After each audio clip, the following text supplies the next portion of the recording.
around. We were out in the garden this morning, sunshine.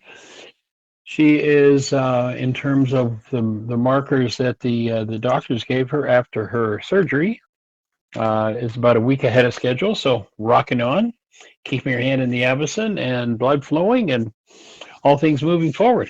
So we're delighted that you're here to be part of this conversation. And we're going to continue with the, and I guess it's going to be a monologue since we cannot get callers on, and we're still playing with. And I know Allende is working hard on his end and trying to get the app up and fully operating, but we're still having some challenges. So we'll breathe and move forward with a monologue instead of a dialogue. So we were talking yesterday about this idea of relationship substitution.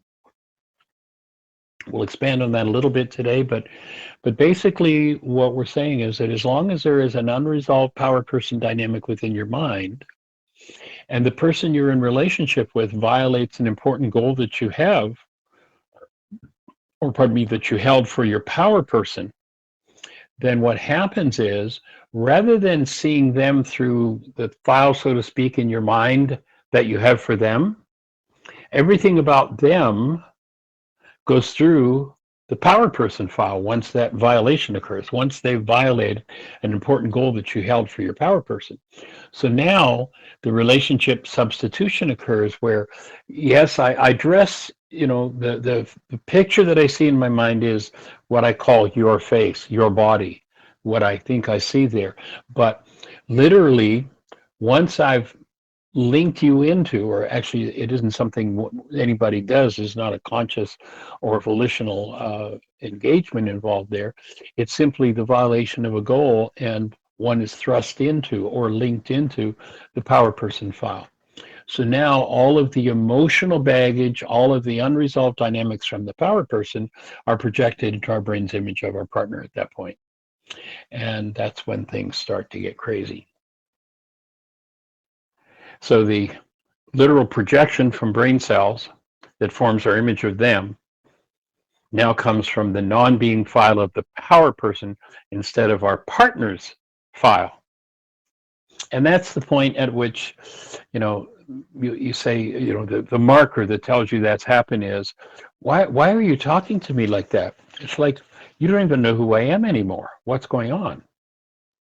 And while it seems like the resolution is enforcing them back to the behavior we want from them, the truth is they may still be doing the very behavior we wanted from them, but we're perceiving them through the power person file, and everything about them is distorted.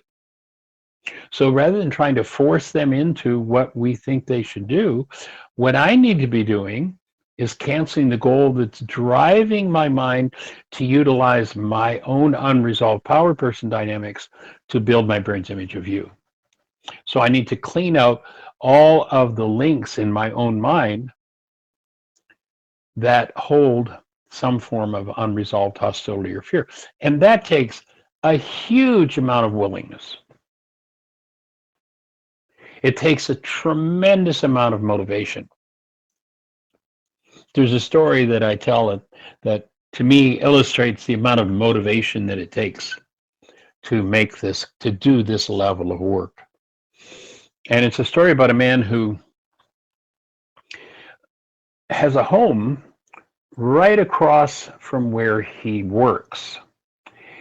However, in between his home and where he works, there's a graveyard. And this guy works nights, and he knows the path through the graveyard very well, so he just cuts across the graveyard and goes to work. Well, this one particular day he comes out of work and he hasn't been there for a day or two, and he heads across the graveyard, and unbeknownst to him, they dug a fresh grave, and he falls in the grave, and he's struggling and well, I know everybody that works here. I'm just going to go to sleep, and in the morning they'll get me out. Well, about 3 in the morning, a drunk comes stumbling through the graveyard and falls in the same grave. The guy who's sleeping over in the corner, hears this ruckus and realizes there's This drunk is in the grave with him, and the guy's kind of half groggy, having tried to get out, knows he can't do it, says to the drunk, "Hey, Mac, now that you're in here, you cannot get out." But the drunk did. That's motivation. so, so until the image in our minds that comes from our power person file about that other person is forgiven, we will tend to resonate toward, will tend to be attracted to, and others who have the same dynamic will tend to be attracted to us. So we'll end up in relationship with somebody who plays the same game. You know, you've heard of the person who, you know, they married a drunk, they got out of the marriage, and then they turned around and they found somebody who didn't even drink. And 5 years later, they were a drunk and, you know, back in the same game. Why is this happening to you again? Why does that happen? I'd offer that the reason is because a relationship with that person will present the mind an opportunity to work it out and survive one more time. However, without the tools to do it, it's futile. Without the willingness to use the tools, it's tough to even move one scintilla away from that drama and trauma that is unresolved from the power person relationship. So if you've done a behavior that violated your partner's a goal they held for their power person, they will relate to you and treat you as though you are their power person. The truth is, you're out of the relationship and they're back in relationship with their power person. Of course, when you get two people doing that, it becomes, you know, infinitely more complex. How can you tell if that's what's happened? Do they speak to you and treat you as though you're someone else? Have you ever asked, like, who are you talking to? Wait a minute. I'm the person you cherish. What are you doing? What's going on here? That's when you know you're now in their power person file. And we think that the false self we interact out of is who we are. And the false image of the power person substituted for the creation, the current relationship is who they are, when both images are actually internal. So imagine, you know, it's easier to do. Imagine I'm standing up front with my whiteboard. You know, you've been at a workshop where I've got my 4x8 whiteboard. And so I've drawn a stick person, and I've got one file in the mind in the head of stick person A, and these are the power person dynamics. So that file's filled with the power person dynamic. And then there's a file in the mind of who this person believes themselves to be. That's the self that Yeshua said, in order for you being to live, you, non-being, have to die. This file in the mind produces a false image of who we think we are. So the picture that comes up in one's mind comes out of that file they have on themselves. Then, so we're working out, now we're going to build up to where we're going to see how and why it gets so complex, because they're actually in a codependent relationship where two people have their power person files activated. There are actually 6 people in the relationship. 4 of them are non-being. 2 of them are beings. The only resolution of that dynamic is going to come from the being. It's not going to come from those non-being false images in the mind. So I've got a stick man. There's a file in the mind, a second file. One is the power person file. One is the file on me.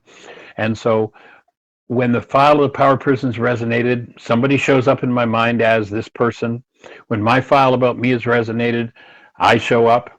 And now I have a third file in my mind, and that's the file that I build in my actual experience of you. I build brain cells related to you, and you're this way and you're that way, and you know, we have this fun and we have that fun and everything's wonderful. So I now have a third file in that mind, which is the file that I built in actual relationship with you. So picture that. Whiteboard, big circle head, stick man, file on self, false self comes from that. File on you, false self or perception of you comes from that. Third file is the power person file. Then I'm going to draw a second stick man on the board. Stick woman this time. And we've got the same three files. Now, imagine that. So those three files in each person's mind can be active or inactive. If my file that I built in relationship with you is what's active in me and I'm perceiving you through that, you know, you're kind of like, you're the person I know, you're the person I interact with, you're the person I cherish, you're the person I honor. And then you do a behavior that resonates and fires the power person file. You violate a goal I held for the power person. So see this on the board. So now the file that I have on you is linked into the power person file. And until I free you from that power person file, everything I experience with you is going to be tainted by the unresolved energetic dynamics of my power person. And so now, instead of my image of you, which isn't the real you, it's just my brain's image of you that I call you, that came from that file that I have on you, now has to filter through the power person file. I'm now back in full-blown relationship with my power person. And of course, when you get two people doing the same thing, things get really crazy. And the truth is, in our minds, we build a whole community within. And if that's the only way we know to relate to someone, then we block out relationship with anyone in the actual world. And to end this cycle, we've got to work through the power person dynamic. To see someone through and out of the power person dynamic, out of the non-being self, where there's rage, and we hold them and ourselves, or anyone who gets into that file, we literally void the ability to perceive them as a human being. The work of forgiveness, each time you apply forgiveness, you'll loosen another bind to an old unresolved hostility until that hostility is gone. An old fear until that fear is gone. And an old grief until that grief is gone. And remember that any one of those dynamics can take 77 times 70 worksheets to work through. That's why it takes guts and motivation to actually do this work. And why people oftentimes have little or no comprehension of what's going on in terms of truth within their own minds.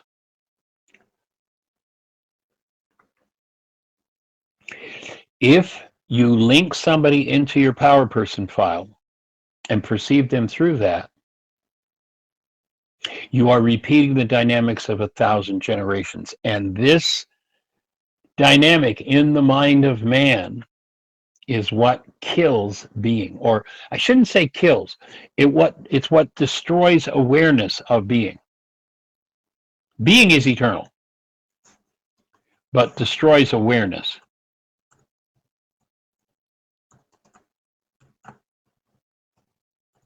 Of being. As you do your work, as you collapse, as you forgive and you collapse the content of those files, you get to hit what they call a near-life experience.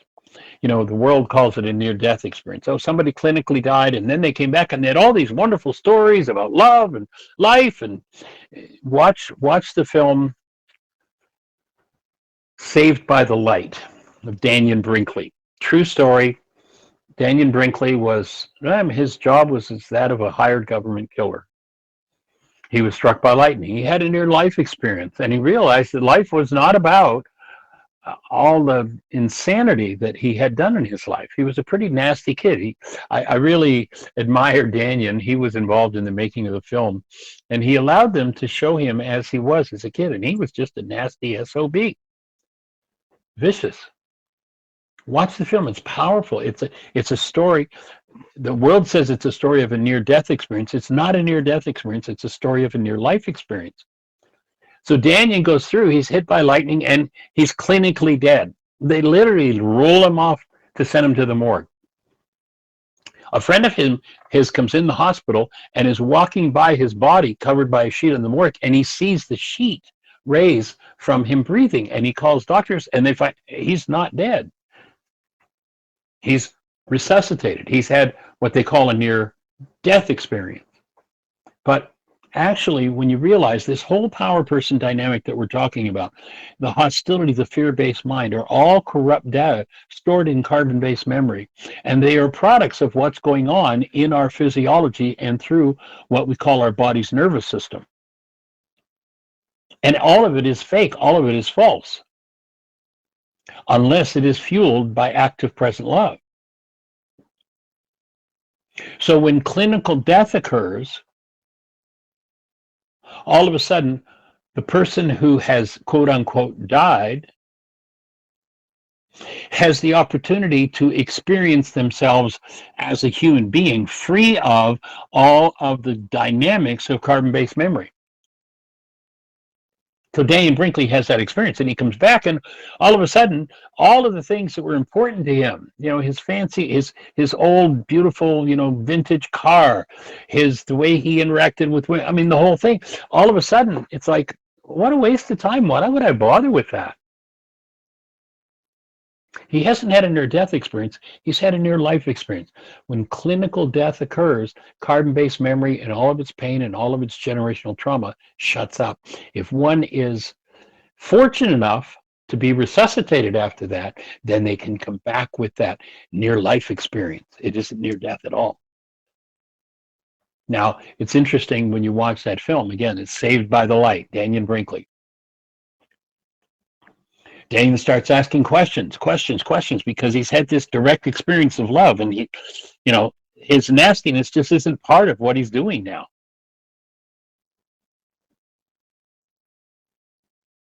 He even tells his wife it's like, we're short of money because I've been in the hospital. My precious car, sell it. It's nothing. It doesn't mean that. I mean, before that, it was like his whole identity. Get rid of it. He's searching for answers. He goes to a medical conference, and one of the doctors there gives an explanation of what happened. Oh, it's just a product of the brain dying. There's nothing real about it. And so he accepts that, and he starts to go back to, which of course, after you forgive something, you can go back and reactivate the hate, the fear, the rage, the guilt, the grief, the drama, and he goes back to his old life and starts to live as he used to live. In fact, the car was sold to a guy, the car that had become his whole identity, but after his near-life experience, he was able to get rid of it. He actually went after the guy and tried to force him to sell it back and threatened to kill him if he wouldn't sell the car back to him. He was right back to that old self. He goes through a couple of different near-life experiences. One of them, actually, he repeatedly goes through this. He reviews in the near-life experience. He gets to review what's in carbon-based memory. And, he was a hired government killer. That's what he did for a living, and he liked it. And he has to go back and re-experience each of his kills. However, there's a twist. He doesn't experience the kill from the side of the person he was shooting and enjoying killing people, feeling that kind of fake power, but he experiences it from the perspective of the person being killed. And he goes through it more than once, based on true story. Fortunately, he catches on. I know Dannion, Jeannie and I know him. We've been on platforms with him before over the years. And it's a powerful film. Now, I wouldn't suggest people run out and try to create themselves a near-life experience. It's a pretty tough way to go. However, what forgiveness does is precisely the same thing. For at least an instant, when you apply the tool of forgiveness, when you look at what your carbon-based memory is producing, the images it's producing, are driven by goals. And when you collapse those perceptual constructs from carbon-based memory by canceling the goal, remember in Aramaic, the word forgive is shabag or shabak, and it literally translates to cancel. When you cancel the goal that's driving the perception of the moment, you actually get like a mini near life experience, because when that collapses, you get to taste being directly, which is what Dannion Brinkley did in his near life experience. He got to taste being directly. He had trouble integrating it. He finally was able to integrate it, but that instant. So each time you apply forgiveness, really pay attention, and you'll get a taste of that carbon-based memory collapsing, which is what happens when clinical death occurs.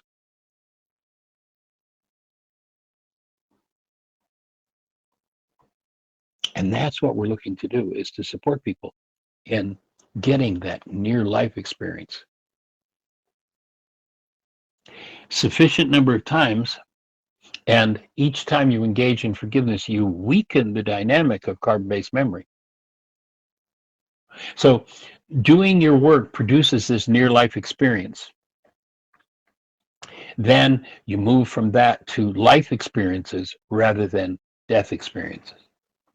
Now, once you shift over and you start to experience life out of your true being, which is love, many of the behaviors may remain the same, but now you're in an interdependent relationship, and the behaviors, instead of being sourced from carbon-based memory and fueled from some kind of past hostility or fear, and therefore codependent, you move into, with the same behaviors, an interdependent relationship, and the dynamics are sourced from being instead of from doing.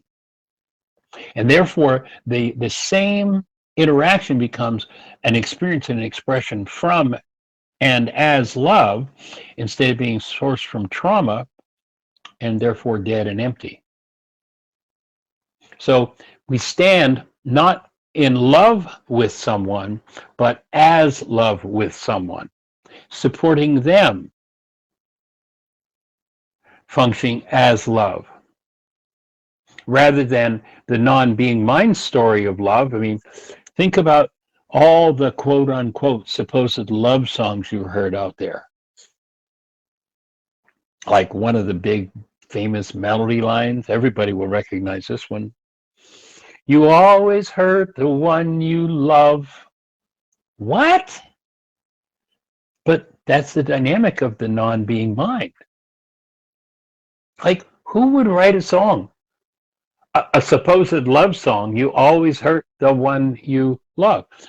What that person's writing it from is an unresolved power person dynamic of being hurt by their power person. So when the stress is up and the chips are down, their definition of love is hurting someone. That's carbon-based memory. And that's what needs to be collapsed. That's what needs to be emptied. So when you're in a codependent relationship, you really don't have a relationship with another person. You have a relationship with an image in your mind. And then when the power person dynamic is activated, the mind dresses that picture. Yes, the outer experience. This person doesn't look like your power person. You dress them with or you formulate your image of their face and body based upon who's actually there. But we dress them in the unresolved emotional baggage we carry from the power person dynamic. In codependence, we do not have a relationship with another person, only a relationship with an image in our head. And we act toward them according to the power person dynamic. So in this state, one's in full-blown relationship with their power person. I mean, the image in their mind looks like the person they're married to, but they're actually in exactly the same relationship as they were with their power person. So in a codependent conflict, we think the self we're interacting with is the true self, and that we're interacting with this other. But both the self and the other are internal images created by our own unresolved internal dynamics. So if you think you're the picture in your mind and you were talking to Yeshua, Yeshua would say, in order for you being to live, to have a near life experience, that self that you think you are, that picture generated by your mind out of unresolved power person dynamics, that has to die. In order to live, you've got to die. And in order for that other person to actually show up as life in your relationship, that image in your mind has to go too. That false image of them has to die, has to be removed, has to be forgiven. Remember, forgiveness means removal. It's got nothing to do with letting somebody else off the hook, because these images are created by our own unresolved internal dynamics. Now, again, if you've got this person with a file on self, a file on power person, a file on you going on, and then you're standing there with those same three files going, and the power person dynamic, once one does a behavior that violates a serious goal that their partner had for their power person, they're now back in full-blown relationship with their power person, though they think they're still in relationship with the person they're married to. And it won't be long, because of the behaviors that will come from that in most cases, where the second person in the relationship will start violating the goals that the first person had. So now both of them are playing out of those dynamics of three in each person's head, and only two have the potential to return to love. That is the being that you are, the being that your partner is. They're the only places, they're the only apparent one in the relationship that can actually function as love and consciously out of choice. The other four false images are based in our power person dynamics, and need to be forgiven, or else we'll be continuously confused, because depending on which of them is active in my mind, which of me is active in my mind, and this dynamic, you look at people, watch the movie The War of the Roses, and you can see this happening. It takes about a 25th of a second for the dynamic to change. So you're rolling along and you're having a good time with this person. Yesterday you were both in your power person hell and raging, and all of a sudden you let go, and there's a taste of being that comes through. Being is always shiny and new when it comes through, so you think, there we go. Now we're rocking. Things are good. We're going to be okay. And then the partner turns their head the wrong way, and the eyes flash the way the power person's eyes flashed when we were three.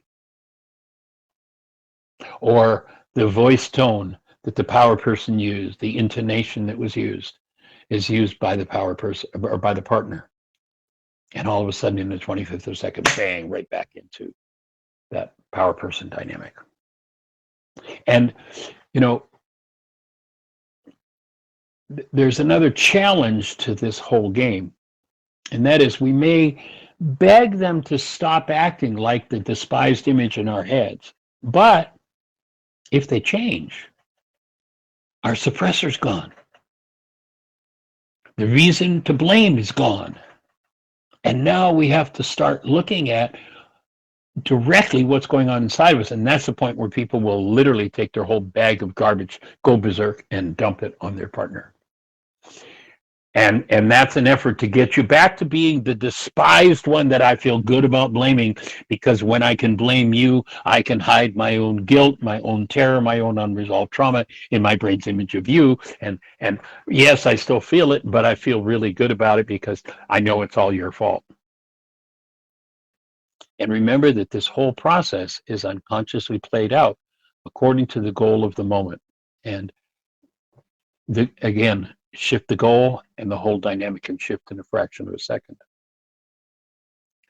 And these dynamics become part of what we call the reality formation system in the mind. And the mind will always have some component of these unresolved energies until they're forgiven. In any significant other body, remember that, there's so many things we're trying to say that really can't be said.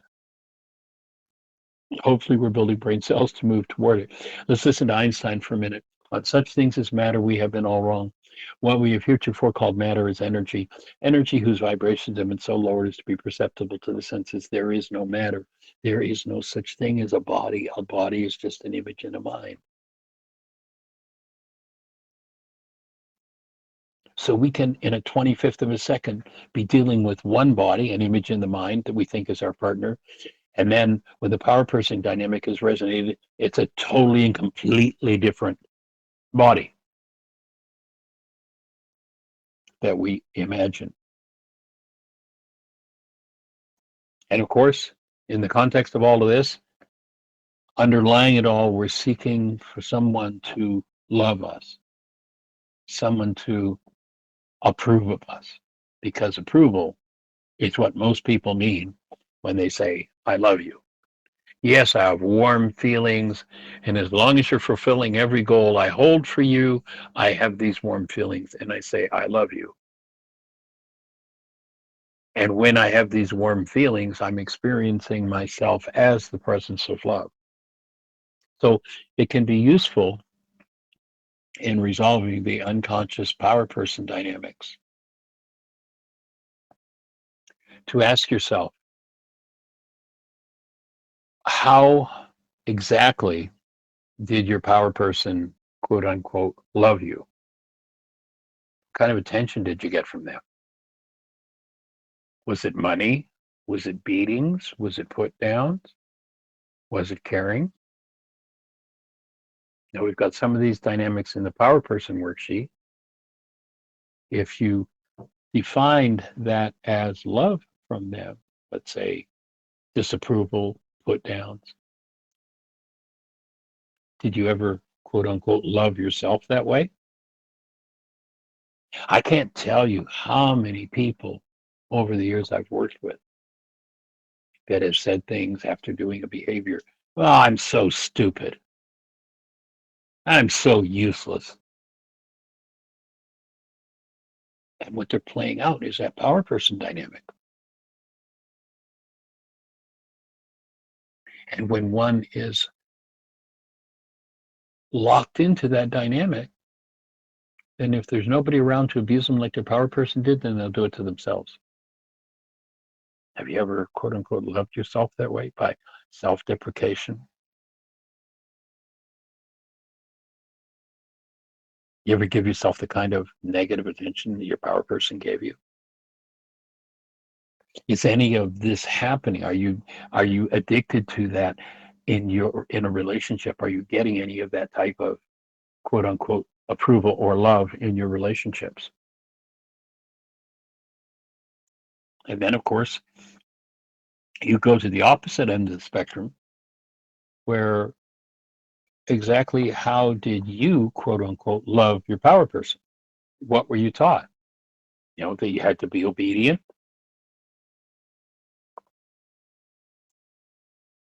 If obey meant love,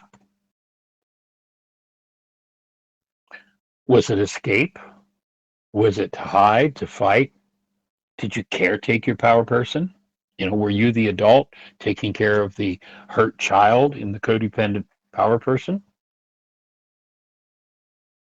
Were you coy? Did you con? Did you lie? Did you blame? Was any of this actually love? And in your relationship, have you found yourself, quote unquote, loving anyone in that way?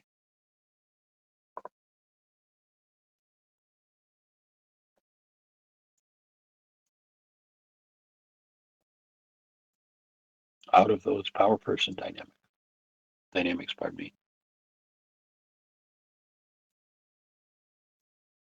If so, that's all got to be forgiven. Or have you ever found yourself, quote unquote, loving someone against your own will and choice? That is being attached to someone through some form of unresolved power person dynamic.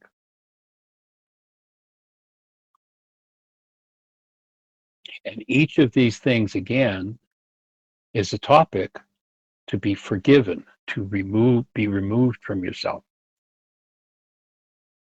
Or, you know, have you ever found yourself being with someone because they, quote unquote, loved you, though you know better?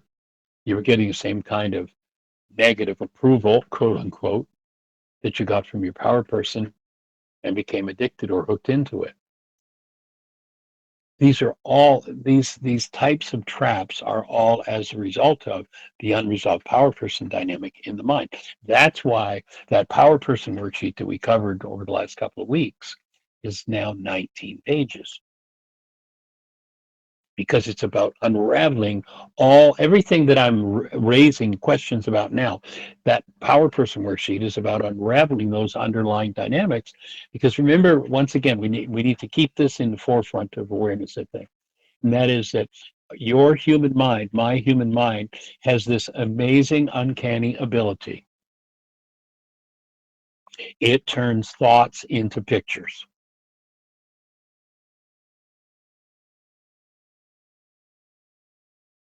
And when a picture shows up, and I think it's a body of someone out there, and I'm in pain, and I say, "You're hurting me," what I'm really meaning is I have unresolved energetic dynamics in me that are off the mark, and those energetic dynamics are moving in me right now in my tissue, so I'm hurting, and my mind is producing pictures of you out of that energy that's moving, so I think you're the problem in my life. When I cancel the goal that's running that whole circumstance, then that picture, that false picture in my mind collapses, and I can go directly to the underlying power person dynamic in and as the presence of love. And I bring the presence of love to those dynamics inside my own mind, they dissolve. The movement of love through a traumatized cell is the definition of healing. When you cancel a goal, and the constructs, the pictures that have us think I'm looking at a body that's out there, but it's really just a reflection of thoughts, complex thoughts moving in me that are causing my pain and producing this picture. When I cancel the goal, then I get to drop directly into and acquaint myself with those thoughts. Now I have accomplished exactly what Carl Jung said. He said, until the unconscious becomes conscious, it will direct your life and you will call it fate. You've got to allow the unconscious part of your mind to come to awareness. How do you do that, Michael? Ah, you look at the goal that's driving your perception at the moment. You cancel that goal. That perception collapses. Now, that when that perceptual construct in your mind collapses, it drops in on its own footprint. Now you've got access to your own unconscious. That's why the step before we cancel the goal, once you've identified the goal, then we say, now go to step 4, bring love conscious, active, and present. Breathe and bring love into presence. And now cancel the goal. The whole perceptual construct collapses, and I'm able to bring active, present love into the unconscious parts of my own mind. And that's the master solvent for pain.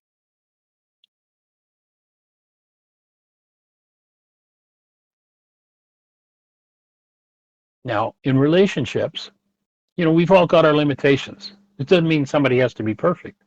So you accept people with their limitations, but that's different from settling for less than you deserve. That's different than settling for abuse.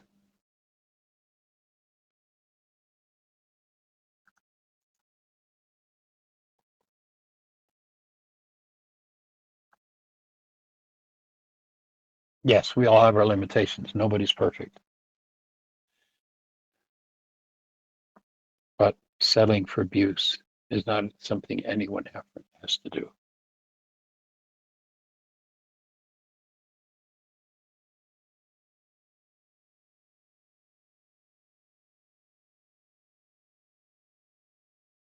Breathe into those spaces. What form of love did I give in order to get what form of love? You remember, the mind has all kinds of false definitions of love. And what we're looking to do is to collapse and heal each one of them so that you actually function as a human being. And you'll remember the man Yeshua had a single purpose. He said, I come to bring you life. What is life? Life is love flowing through a cell. That's what human life is. And anything we do to inhibit that leaves us experiencing ourselves as something less than what we are. And that's where people go into compulsive caretaking, enabling. That compulsive caretaking is substituted for real support and being. Oh, I'll do whatever you need me to do. Actually, I'd rather you be who you are than do anything, because that's the foundation of your relationships. But compulsive caretaking, that's another codependent dynamic. Oh, well, if I compulsively caretake here, then I'll be approved of. If I enable this person, then they won't withdraw their love. Well, yeah, and their love looked like raging and screaming and abuse, but I need that because that's what I learned from my power person that love was. The whole thing's fake and it's false. Compulsive caretaking demeans and disempowers the one being taken care of. Now, you get two people caretaking out of power person dynamics, and you need that 19-page codependent or power person worksheet twice to start to move through that one. Because when caretaking is happening, neither one feels supported. Neither one is supporting. Neither one is being supported. Neither one is functioning as active present love. And that is a recipe for disaster. Because thinking that survival depends on successful caretaking now locks us into the fear. And that a lack of successful caretaking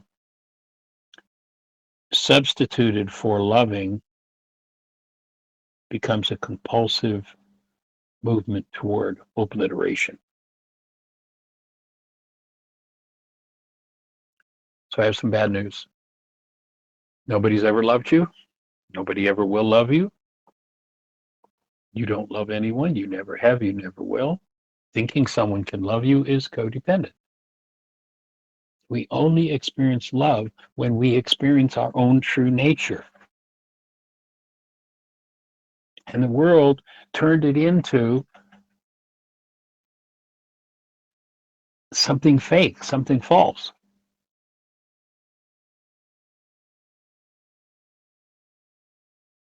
Function as love, be the space, hold the space for this person as love, and now you're functioning as a human being. Now love is conscious, active, and present in your physiology. And what we need in order to heal the insanity in this world is a critical mass of people who function as conscious, active, present love. Because when enough people model that that's a possibility, and it's like, we're trying to put it into words. Really, you can't put it into words. It cannot be spoken. We're approximating it. What we can do, or at least what we're efforting doing, is to offer the tools for achieving a direct experience of that experience, and having it as a personal experience, personally experienced. This isn't about looking at someone like Yeshua going, oh, look what he did. Oh, isn't that great? That'll fix me. No, it's about taking the tools that he taught and recreating that experience.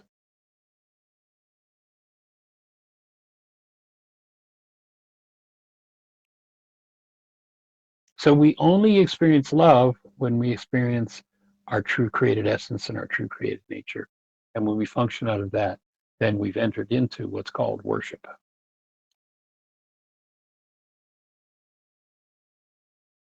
Now, in a codependent relationship, the thing that attracts also repels. You're attracted to someone. Oh, it goes like this. She looks and goes, oh, look, he's so powerful. And then 2 years later, what's the complaint? Well, he's always got to be in charge, and he's always running the show, and look at what he's always, Mr. Power. Well, that's what attracted you. Well, that's because I feel like I don't have any power. So I look at somebody who's powerful and I go, oh, I'll get some of my power from them. There's a relationship I want. You can't get your power from somebody else. You can only reclaim it from the places you've hidden it within yourself. And he looks at her and goes, oh, she's so beautiful and so we can help us. I can take care of her. 2 years later, what's his complaint? Yeah, she's so weak and helpless, she can't do anything. The thing that attracts repels. Why? Because there's a place in him that feels helpless and hopeless.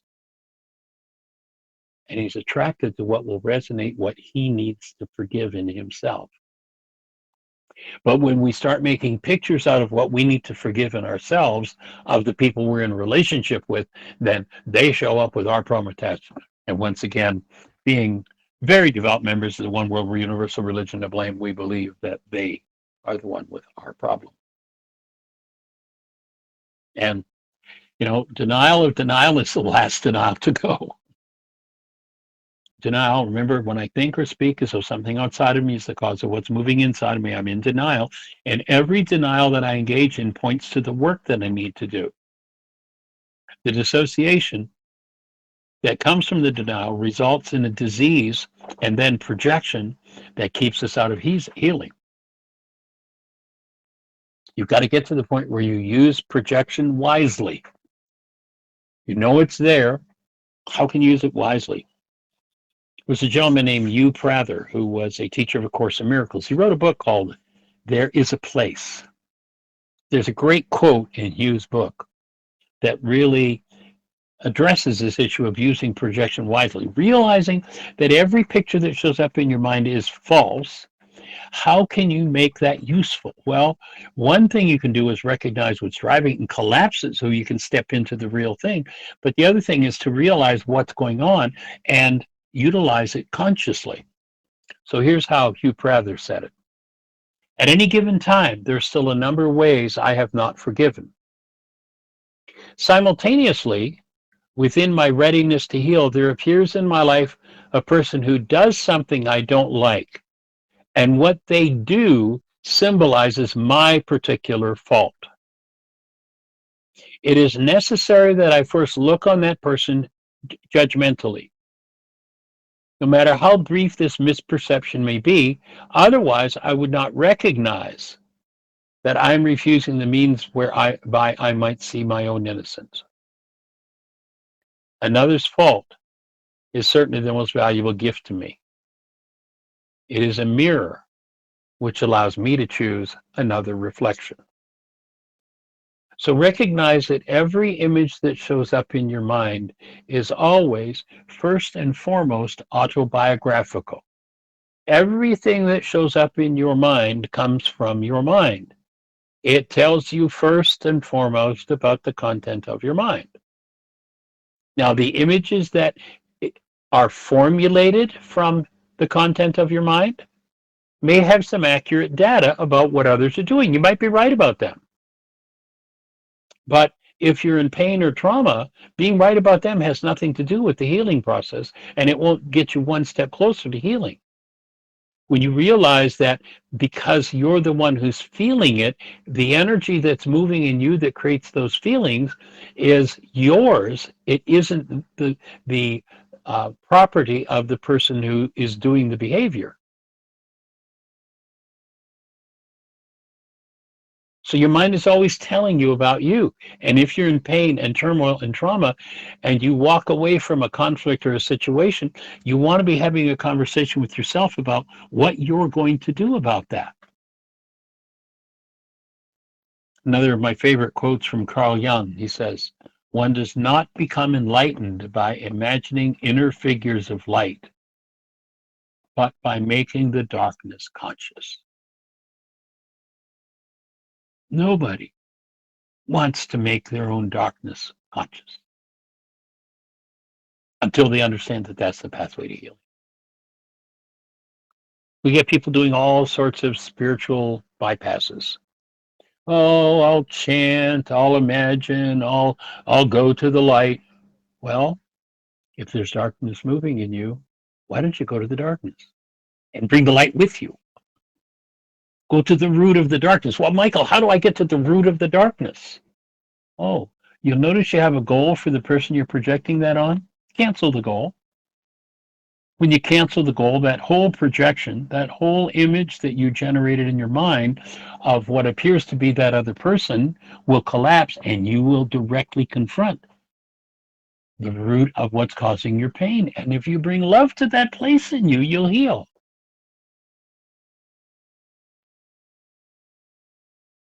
To be love, our true nature, and experience the presence of the true nature of our parents is a basic human right. Anybody ever been dispossessed? And guess what? You can only do it for your children if you've done it for yourself, if you've come to that experience.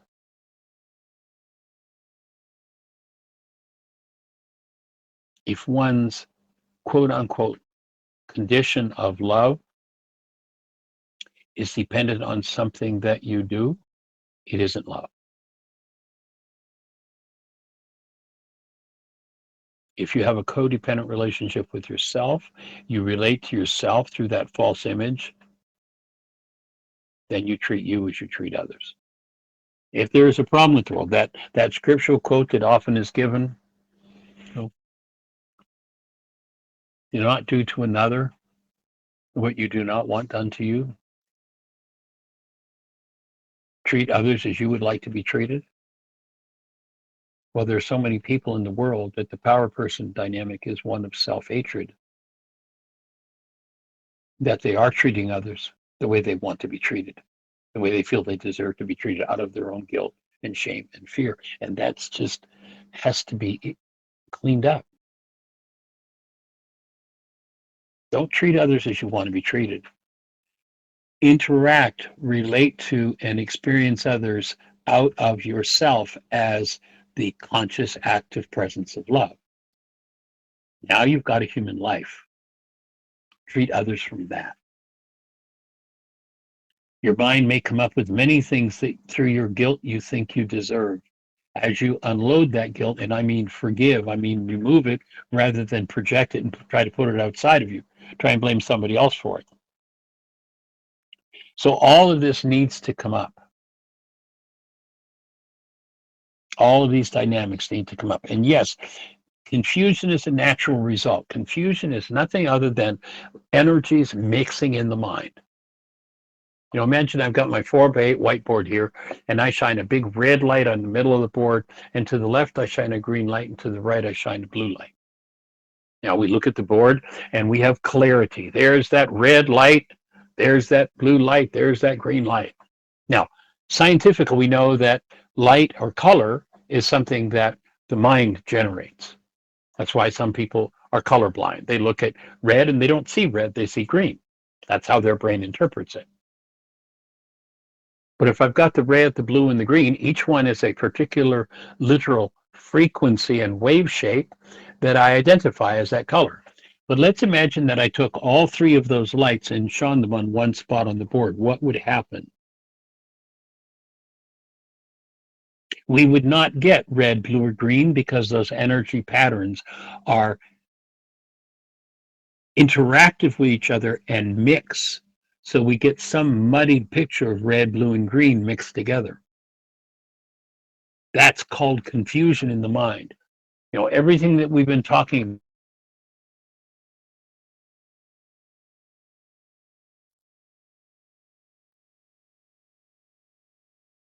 And when they start firing simultaneously, they come into the mind and they're like the red, blue, and green shining all on the same spot. It's confusion. There is going to be, in your healing process, there is going to be massive confusion. That is a necessary step and part of the process.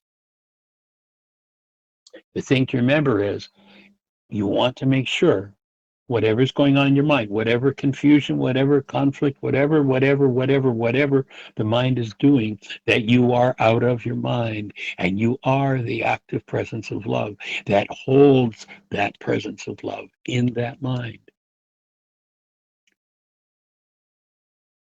And that when that love continues to pour, when that active presence of love continues to flow through that mind, through that nervous system, through that physiology, being the master solvent, it dissolves the conflict, it dissolves the confusion. And remember, we're talking about, unless you came from a family system where they can sit down with you and have this whole conversation and explain it to you and go, yeah, and we, that's what our family does. We just forgive when stuff comes up. If you didn't come from that family, then this is what you're going to need to deal with in order to heal. And most people don't want to go there.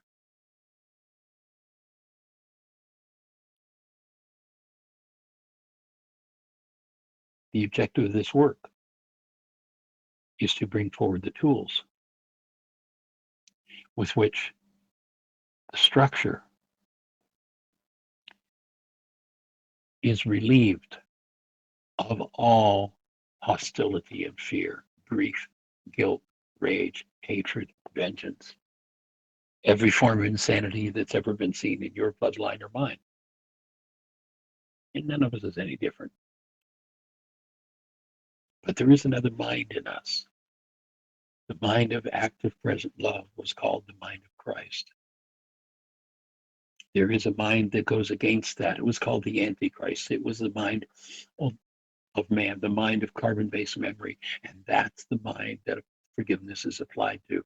And when a full complement of active present love is brought into that mind, and one of the most powerful ways to bring it in is to breathe, the delivery of that active present love by the breath into the cell begins the dissolution of everything based in pain, turmoil, and trauma. And this is how humanity finally gets free of its pain, turmoil, and trauma. Doesn't mean everything's going to be a-okay in the world, but it does mean you're able to bring a mind connected to conscious, active, present love to the world. At that point, you become a healer. And we're here to support you in that. And we hope you have the best year yet of your eternal life. It's an awesome gift to give the world. Have a fabulous weekend, and we'll see you on Monday. Blessing. Thanks for joining us. Bye-bye.